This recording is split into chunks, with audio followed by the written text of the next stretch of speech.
And crime and violence must stop.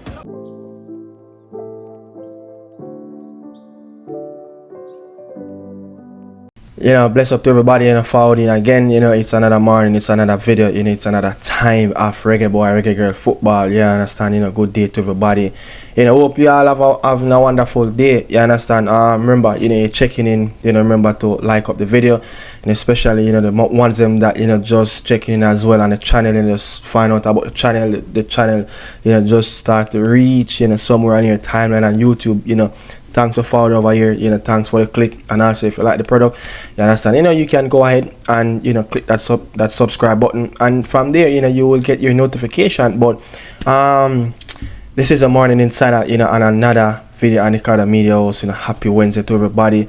The Reggae Girlz played last night, and it's a trashing. Yes, it was a trashing, and I'm going to discuss a few stuff as well. And Steve McLaren did an interview which was released late in the hours of Tuesday night into early Wednesday morning, and I must say that he gives a very good takes on what he thinks about the whole football of the reggae boys, local heritage players, so it's a very good interview. You can go over there on Sportsmax page and watch the interview if you haven't do so yet. You learn a lot of stuff that you have never really hear McLaren give his takes on a lot of stuff, so it's a very good interview. But I'm going to talk about the stuff that he's talk about with Ronaldo, CEPHAS and DIXON, and also he give his takes, and I think it's a little bit of fresh air still whenever you hear anything on Mason Greenwood, and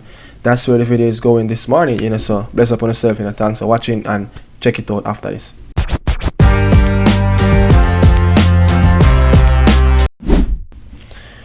That game last night, in Missouri, in St. Louis, it was something similar of what happened last November versus the Reggae Boys versus the US men's national team, and we went there and we lost 4-2. We lost 4-2 in that game, and the Reggae Girlz played last night there and they lost 4-0. So you will say their last 3 games on US soil, no goals scored. They conceded 3 versus Mexico in that first game, I think, and the second game of Mexico, the next door, they conceded 4, and now they conceded 4 more goals. Again, that's what 4 and 4, 8 and 3, that's 11, without scoring a goals. And if you look at it, there's a lot of stuff that needs to take care of within the space of the women's football, and it's kind of devastated to watch. I was watching the game and it was very painful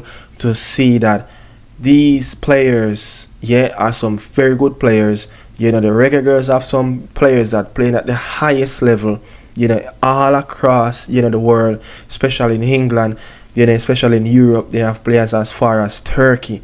They have players as as close as in the Liga, for the women's side. And you must say that the performances and the preparation, I think it can get a little bit better.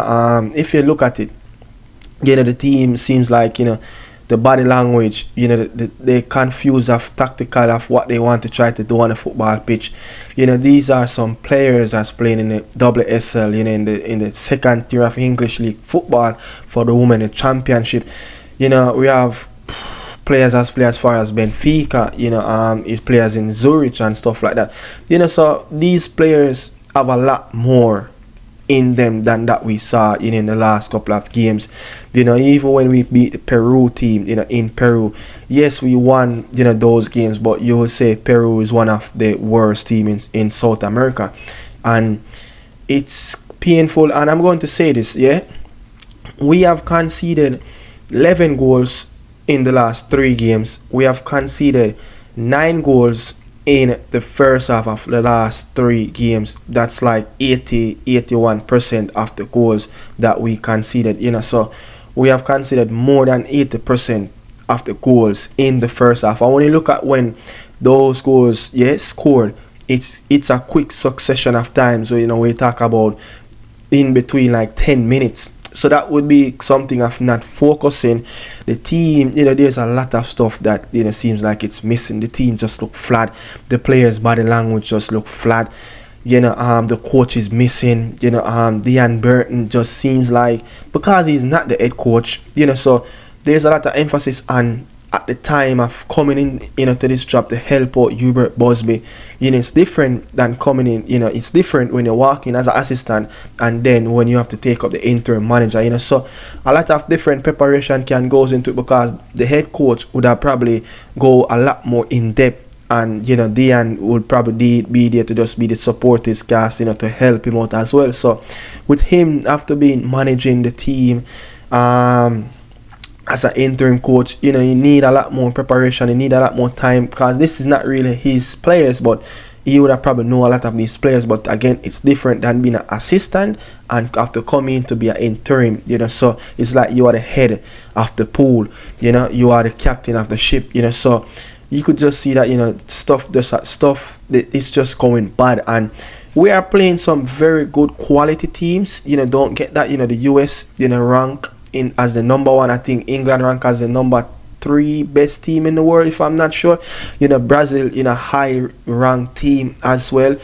So we play the French team. So we've been playing some very good international friendlies game, and you would say you want the girls to play this game. But then again, if you look at how the preparation goes into those games, it's not the best. We have a lot of the core players, and you would say these players that just went to the World Cup, just a couple of years ago, they just can't get bad overnight. So there has to be something. There has to be something within the system, within the preparation of not getting the best out of these girls. You understand? So, I mean, it's just bad, man. And the spirit just seems low amongst the girls on the football pitch, and sometimes it just seems like they just don't want to be there. We talk about how the team, they're such a solid group of players defensively, especially the sisters, especially the wing backs, especially the midfield. It's kind of something that they kind of come together as a team, and they played as a team. They're a unit, and we talk about how the team played more as a unit than the men's team, and now this team seems like it's going down the hill. It seems like you just throw the girls in a barrel and just start to roll them down the hill. That's how it seems like this team is going, and there's a lot of question needs to be asked. There's a lot of question needs to be asked around the women, the Reggae Girl program. And from Sidela walk away and the JFF took up the team, it seems like everything just be on a rapid declining mode. You understand? But England next up, for the Reggae Girls, they will play the Lionesses. So you will say, what's the preparation for that game again? Will Hubert Busby be amongst the team? Will Dean Burton still be the interim manager? So there's a lot of stuff, man. But England next up for the girls, and let's see what's going to happen for the Reggae Girls. But the big one, Steve McCLAREN have done an interview where he touched on a few stuff, and he actually gave his takes on Mason Greenwood. And I don't want to drag it out too much, but this is what Steve McCLAREN talk about and give his takes on Mason Greenwood. This is an interview that he done. It was published again. I could see late Tuesday night going into I think early Wednesday morning. So if you want to go and watch the full video, it's over there on Sportsmax, on their YouTube page. It's a very interesting one, and this is what he say about Mason Greenwood. Probably where we were when I first started the job, and I think the process has been long, arduous, but we're coming to the end of that, and where I think they will be in a position in which they have to make a decision of when exactly, because everything is in place. So when exactly does Mason want to play for Jamaica? So I think we're coming to that stage, and that will be very, very soon, because we have very, very big games coming up. And when you say everything in place, does that mean that he has gotten his Jamaican passport, or he's close to getting it? Very, very close, and I can't see any problem in him acquiring one. But the process is the process, and also, Mason, because of what has happened in the past, he's been very protected by his family and the people who will work with him around him. Is there a lack of enthusiasm? No, definitely not. I spoke with Mason, and all Mason wants to do is play football. You see that when he's out on the grass. He just wants to play football. With Harry Kane in the twilight of his career, is there any possibility that Greenwood could still be harboring some outside hope of England being interested in him? And could that be a part of the hold-up? That's never been expressed to me by himself or by the people who are around him. So no, I don't think that's an issue. It's a very complex situation. And when you were in the UK, at the time that was happening, that was traumatic. Pressure. That was traumatic for a young player to go through what he went through. So we understand, we back off, and we certainly say, you know when you're ready, and hopefully that will be soon, but we are dictated to by Mason and his people. So I mean, I said this to somebody, I think it was Daniel. I said it like, look, as much as we have seen different videos and different people kind of chastise his mom or whatever, whoever is involved in with Mason Greenwood documents and stuff like that. I've seen YouTubers come out and said about his mom need to sign off on this and that, but you could understand, even Steve McCLAREN touched on it, like, look, the situation that happened to a young fella in England, it's one of the hardest thing, you understand? So I mean, he's just being protected by the ones that just looking out for the best of his career, and they taking stuff step by step. We don't know if there's a lot of stuff that outside of Marseille that they be still have to deal with and have to catch up with those stuff, so until maybe they find the time until it's time for him to really come over and start to kick some ball for the black, green and gold, then we will be start to smile. But again, McCLAREN talk about a decision. It's coming to a stage where a decision have to go make. Yeah, it's have to go make. So it's getting really close. So it seems like it's there. It's just all about a little body of water is around the situation. Why they yet to get out of that until they can knock themselves off, get dry, start to rethink again and start to focus now more on the Reggae Boy sides, and then we will see some massive changes. So hopefully, again, I think he used complex situation, so it's something that can be unpredictable around as well, to when it will be a day when he will decide. So let's see what what will be the future for Mason Greenwood, especially in the upcoming months. He's in his half season at this moment. He's not in the Gold Cup squad. So more likely, hopefully, we will hear some more stuff on Mason Greenwood going forward for the September window. But again, he gave his takes on CEPHAS and Kaim Dixon, where he went on and said this about CEPHAS and Kaim Dixon, especially talking about how Kaim Dixon have gained some weight by just spending more time in the gym and development of the players of late bloomers. And this is what he said about CEPHAS and Kaim Dixon. I think it's a great question, and are all defined by decision making. And you are correct. Decision making is when you play that final pass, extra dribble. Can you see the pass? Can you see that? So it needs a lot of coaching and a lot of repetition on the field to educate that. So at the present moment, CEPHAS, I know, and the UK knows now, that he has the potential.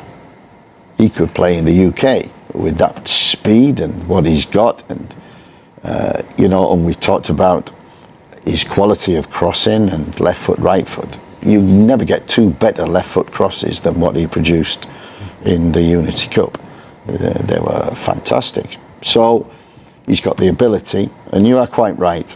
He's still young, and he has to develop. So we talked a lot about this in the development of younger players. In terms of education, in the UK, they get educated from 6 or 7 years old to be intelligent, to know the game. And it's one thing that we've talked about in the JPL on younger players, that is the first thing that needs to be done. So CEPHAS is maybe, and I call a lot of Jamaican players late developers, because even at 24, 25, you know, if you would think in the UK, 24, 25, if they're not playing at the top level, they never will. That's it, yeah. But here, I think there's a possibility that Kaheem Dixon is a perfect example of that. He's gone into Charlton. He's not played a game or really sat on the bench that much for the first team. Yet he's progressing. He's put on a lot of weight. He's in the gym. He's learning. He's being educated. He knows he's got that enthusiasm to do the job. And Charlton are treating him very, very well. And it's a perfect example for any young Jamaican player that's what they have to go through. They have to become not just streetwise, but football-wise as much as anything else. And CEPHAS is a perfect example of that. I think he can be a late developer. The key is, can he learn, can he take it in, and then can he deliver that message? Yeah. You know, so McLaren, you know, look, that's a very good takes. You know, that's a very good takes that, like, look, I talked to somebody that, you know, really been around developmental for another CEPHAS, you know, back in his teenager days, and they said, like, look, Ronaldo CEPHAS now compared to Ronaldo CEPHAS maybe like 7 years ago, 8 years ago, he's way better than what he was in his going into his late teenager, his stages of his career, and he's progressing as the years goes by. He's getting better. And McCLAREN touch on coaching, education, and stuff like that about Ronaldo CEPHAS. It's like he's not. These players didn't get the fundamental stuff of when they are at younger age in Jamaica as well. You know, for coaches in the Jamaican setup, coaches in the Jamaican space, I guess a lot of stuff is not, you know, going directly into the education of the young men, you know, that's coming up in the youth system in Jamaica as well. And coaching, you know, I said it, like, it will get better under better coaching system, better coaching philosophy. Some individuals that, you know, you will say are specialists in developing, you know, late bloomers, specialists of developing young players. And this is why I said this, that it's important for Ronaldo CEPHAS to go to a country where in that league, coaches and club, they are specialists of getting the best out of late bloomers and develop them in a quick succession of times, where in a 12-24 month span they're going to have a lot of growth. It's just going to be a rapid growth in their career and in their development. So CEPHAS will get better. You know, he's a winger. Sometimes you want your winger to be selfish. Sometimes, you know, you want your strikers to be selfish, and his decision makings, it will get better overnight. You know, so it's all about coaching. And the Turkish league, you're not going to get a lot of coaching in terms of, you know, they're going to spend a lot of time one-on-one with you. It's just not going to work. And if you know the history of the Turkish league and what is going on in that league, it's all about what you can do for me now. Yes, they will go for a prize asset, you know, in a different league, but it's what you can do immediately. It's not the process of take your time and develop. No. The Turkish league is not like that.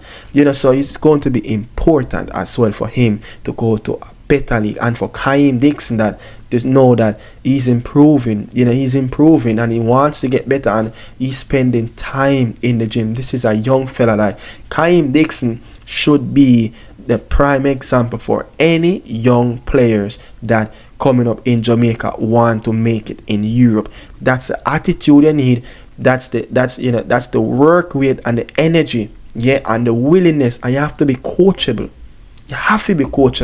Yeah. So Kaheem Dixon, you know, and this goes out to talking about CEPHAS and Kaheem Dixon, two players that once was an Nicardo player. Yeah, I'm saying Atkinson is not far from those players. And if you ask me, maybe skill for skill, pound to pound, Atkinson is better than those two players in terms of the aesthetic of the football game, you know, the skillful, the fairness of going 1v1, the directness of skill. Yeah, maybe Atkinson once was a better player when CEPHAS was in the league. Yes, CEPHAS had pace at that time. Yes, he had a lot of energy.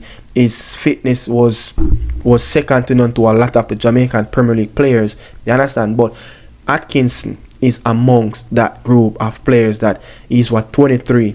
He's a late bloomer, and these are the stuff. I mean, this is going to be a different video of you know, development in Jamaica as well. But Atkinson is right there. Is him now, and how him and him, you know, him agent and who is monitoring his contract, how they going to ship him out and try to get him into that stages of, you know, playing into European football, you know, playing at a very good club, being around a good system that going to take care of him as well. So we hear McLaren takes on CEPHAS and DIXON, so we're just seeing it like, you know, it's late development, especially CEPHAS, and it's coaching, and once he's getting proper coaching, the player will get better. Look at DIXON overnight. You know, the Charlton Athletic, it's just a fantastic setup. You know, they have produced, you know, a lot of wingers. You know, Tyrese Campbell coming through the young setup as well. You know, Adama Lookman was a part of the Charlton Athletic setup.